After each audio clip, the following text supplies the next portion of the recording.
Non prebalibon lakbay Katoliko naatay taganog pagtagad kining usa ka kalaki aning mga laing sikta nga naghalad sila kuno sa ilang mga abot nya apay baboy giapil og halad gisod pagtangkal bugas mga unsa-unsa na lang gisod silang simbahan kay kuno offering aton tanawon ning niya.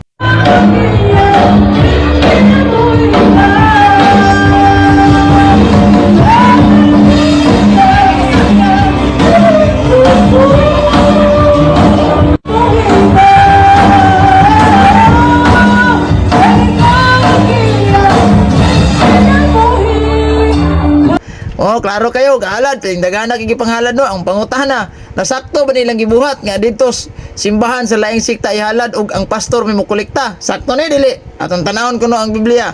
Niya tay Biblia, basahon nato og asa ang halad para kinsa ang halad. Niya Ezekiel 44 bersikulo 30. Ingon, ang una ninyong abot og ang tanang halad ila sa mga pari, ihatag usab ninyo sa mga pari ang unang abot ninyo sa sibada aron panalanginan ang inyong panimalay.